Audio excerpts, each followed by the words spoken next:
Ladies and gentlemen, boys and girls, this is another Pitchside Podcast. We are in Florida. Don't forget to subscribe, like, and comment.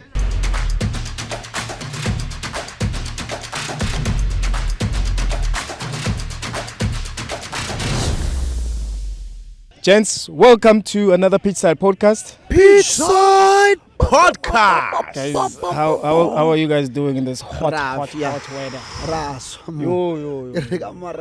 Yo. Yeah. It is very, very hot, and it's still in the morning, right? Oh yeah. And now we're looking into the game we're about to play, and we're playing Unsan HD. What do you think it's the approach for Mamelodi Sundowns going to this encounter? Bear in mind, this is a team also that went on to the quarterfinals the last time they played this tournament as well. So they do have some sort of experience. Mm-hmm. This is not the first time, the second time, just like us. So what do you think the approach should be from Mamelodi Sundowns' point of view? Personally, I would say in a group stage you have to do one thing: try to win your first match. And you mentioned the experience of the team that we're playing against. I think it would be very, smart of us if we could approach this match as one of the matches in a group stage, but it's do or die match. Because if we don't win this match, then you know how difficult it may be for us. But we can make it easier this group by making sure that we win the first match, and that will put us in a very good position. The team, they are like us. Yeah. This is the second episode of the Club World Cup. Obviously, the experience of the Champions League comes into play because we played the group stages before. Yeah. And not long ago, I think it was about 6 months ago. Yeah. And that should tell us that we need to win our group matches. Yeah. Because then when you go to the knockout stages, it's just going to be that momentum that will carry you through.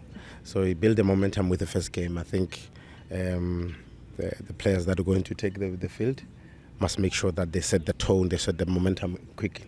So, Sugar, my question to you now is, this is an official game, first official game after the devastating defeat that we had in the Champions League final. So, and then how then do you think the mood should be like? And, after such an emotional roller coaster that we had coming into this game. Of course, there was friendlies in between, but how then do you think then this, in terms of the game, how do you think then the players should actually react to it? The approach should definitely be professional. What I like the most is that there's a little bit of a gap in between the games, so it gives you a little bit of time to recover from the mental part of the defeat.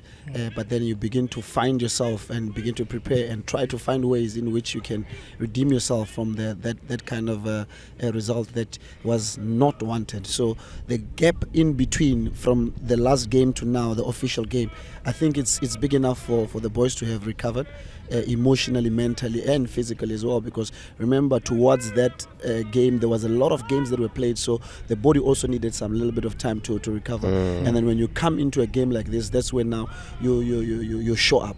The only concern I have is that the team we're playing against, you've got Asians, and you know how hard Asians work, and it will require an extra effort from each and every single member of the team to say, if we were giving 30%, let's give 35 or let's give 40, so that our 30 that we want to achieve will be backed up by the extra 5 or extra 10% that we'll put into the game. So the approach is definitely not going to be the same as the games that we've been playing, because the team is different. And you're right, sorry to cut you. I'll quote Tikomodise when you said, luckily we didn't lose the team. Yeah. We lost the match, and that is important, because when you come into this match, you only remember the good things that you already done this season already. Close quote. Should I close quote? Close quote. Thank you.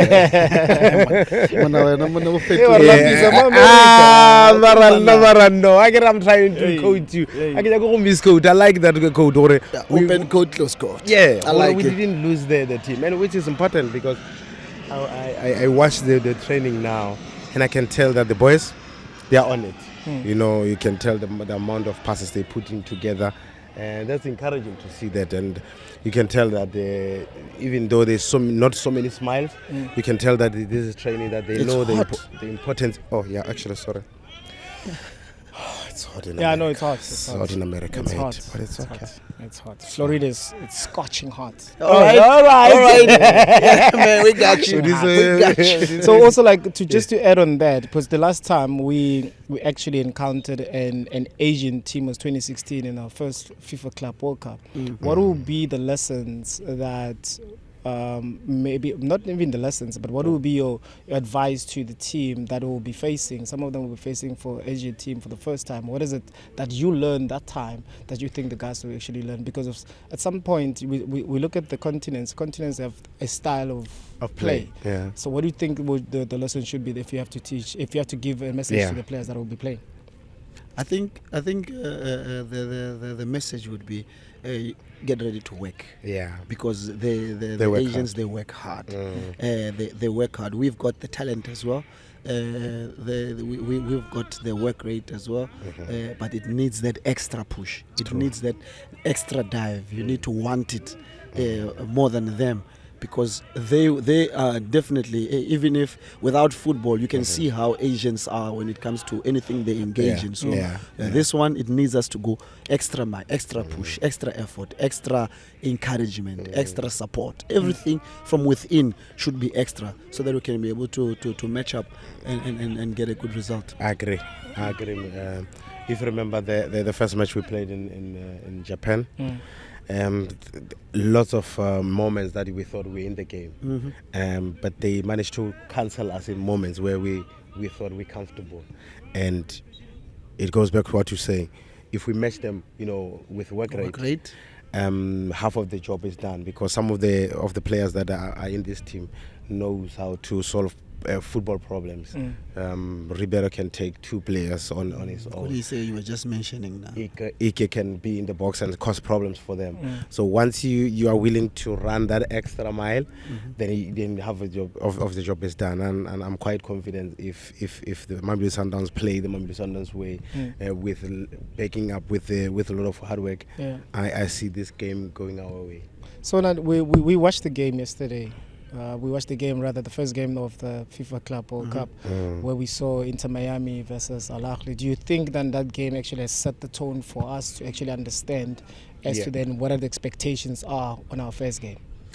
I think the kickoff was from our side to have an African team going pound for pound with the likes of your Sergio Busquets and them in that kind of a game, especially an opener. It tells you that it's possible. Yeah. It tells you that if we put ourselves together and we have one mind and one assignment and one goal, we're able to compete. Like we were just saying earlier, just that the talent is there. We just need to make sure that the drive is also there.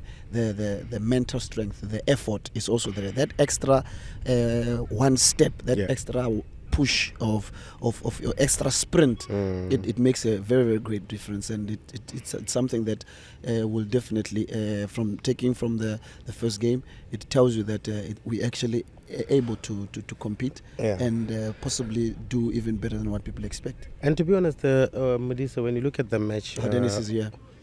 I can disturb us. When you look at the match overall, you can tell that you could easily say the Al Ahly team should have supposed to win that match easily. That was something I was about to say. And it's a game in the level where if you have to take your chances, Modisa, you have to make sure that you maximize. Have a chance, take it, because it's a level where not many opportunities you're gonna be given. We saw the talented one, Messi, gifted one. He's trying to score because he can tell that there's no more opportunities in front of where he normally operates, and they've done their homework. They know where he operates, and they don't want to give him that space. They want to give him that edge to operate where he is normally comfortable, and that tells you that this is a game of small margin game, maybe the tournament of small margin, because then you coming into the tournament with the best teams in the world. The best teams in the world, they prepare well, they do things differently. Game model that we mentioned in the South America, the Asian teams, they know how to manipulate the game, especially when they know that you are good in technically. They can channel you to different positions where you normally are not comfortable. If you remember the goal that they scored in Kashima Antlers, they forced us to make mistakes in build-up, which is not a normal Mamelodi Sundowns errors, where we make build-ups and we encounter some errors. But I'm looking at the match last night, and I feel like these matches they are there for taking. You know, if you apply yourself properly. I don't think if we play Miami, they can be in our level. I think in my boys, they can do something there. The Al Ali team, in as much as they look lively, I don't think they can be in our level, especially in the manner that we finished the season. Yeah. And I also think like there should be some sort of a level of respect going against this opposition, because I mean they finished in the quarterfinals of this tournament, so they finished third in the league. You know, they've got 5 domestic cups, so they do. It's a team that knows how to win 2 Asian cups as well. So it's a team that is formidable. And they're also facing us, which is an South African team to be specific, that is formidable. And of course, we're coming from a devastating defeat, but there's an opportunity as well. It's just to regain that type of confidence and to get back to, you know, the level that we normally find ourselves in. And it might be a tough game. It might be a taxing game, maybe mentally, not more than physically, but because then you have to come out of that hole. True. You know, and I strongly believe that we do have capabilities, we do have players that are strong character, that will be able to pull out from that hole that they're in and be able to enjoy the game, because that's the important thing. Enjoy these games, but enjoying the games as well means that you need to get the maximum results. And I just hope as well that back home, you know, Mamelodi Sundowns fans, they'll be able to watch the game and support the guys wherever they are. You know, those messages, please subscribe, like we said a little bit earlier. Please comment on our pages. You know, give so much encouragement to the guys that are going to play this difficult tournament. We've seen the first game how it was. Al Ahly could have won the game. We don't want to be in that position where we thought that, you know, this is a game that we should have taken. Just taking those type of results. But your messages, your encouragement should work so wonders for the players. Will be highly, highly appreciated. And again, you sweating, man? Dude, it's I'm hot. sweating. No, I like that word. Was that what? Scorching. It's scorching hot. Scorching hot. It's just playing with English. Absolutely. Absolutely. Yeah. So thank you very much, guys. Sure, And this is another episode of Pitchside Podcast. We're still in Florida, preparing for the game, the first game against Ulsan HD. Yeah. See you on the other side. We are Masandawana forever. Abu Yellow. Aish.